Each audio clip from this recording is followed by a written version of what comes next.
Speaker has continually told Uhuru Kenyatta to retire.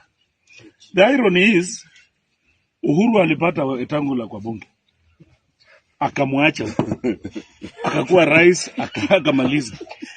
Uhuru ni 63 years, Wetangula ni 70 something years. Who should retire? Mnaona tu mtu ana aibu. Ana aibu, huyu Weta ana aibu, na anaambia kwa macho, kwa press, ati wewe Uhuru retire. Na yeye ni mzee. Yeye ni grandfather kuliko Uhuru. Surely. Watoto wa Uhuru simeona juzi ndiye amepata kale kahejuluka ka kwanza. Na Wetangula ni mzee. Lakini anaambia Uhuru retire. Hiyo ndio tunasema bad manners. 2. Mumeona sasa Ruto ameanza kuappoint watu huku kwetu. Hata wameappoint yule alikuwa former MP wa Bungoma. Ati sasa ndio chairman wa HEPRA. Hiyo we are equating to shule inafungwa. Siku ya closing day headmaster anaamuka. Anasema nimekuappoint wewe chairman, wewe ni head boy wa shule. Closing day na wewe ni form 4 na ni third term. Umefanya KCSE. Huyo mtu atakusaidia? Sasa ameappoint huyu ndugu yangu.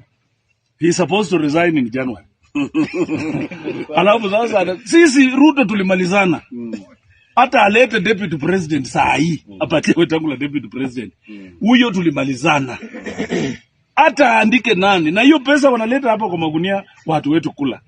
Sasa ile nataka watu wetu wa media, social media watusaidie. Wakuwe chonjo. Mkisikia Wetangula ameita mkutano na Buyemba, publicize. Watu wamwagike huko kama jana hawakuwa wengi vile tulitaka. Watu wamwagike huko. Mkisikia tu wako na hiyo wanaita empowerment. Ile Harambee Kibaki alipoingia akasema Harambee zitoke. Kwa sababu Harambee iwezi jenga nchi. Unafanya Harambee natoa milioni 2. Na wewe Wetangula, kwa sababu umekosana na mimi, uliita au watu wanasimamia budget wote, ukawaambia pesa yote iko kwa Bumula, toa. Tulikuwa tumeweka basi ya Msakasa, tulikuwa tumeweka basi ya Tulumba, tulikuwa tumeweka basi ya Kibabi, tulikuwa kwa budget tumeweka basi ya KMTC hapa. Ukasema watoe hiyo pesa yote kwa budget kwa sababu umekosana na mimi. Ni sawa. Na hiyo ndio tunaita upumbavu.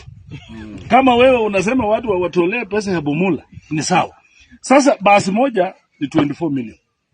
Scania. Na unaleta Harambee unaweka milioni 2. Hiyo umesaidia watu namna gani? Na tunaambia vijana wetu wakichanga hiyo pesa wagawanye hapa. Mimi na wangoja hapa Bumula. Mnaona anatoroka mimi sana. Anaenda na Muyemba. Weta na kungoja. Nilikuwa na matanga, akafikiri nimesahau, akasema anaenda Mianga. Tulikuwa huko. Kufika ananipata nimekuwa lalatu. Kumuuliza maswali. Mwisho.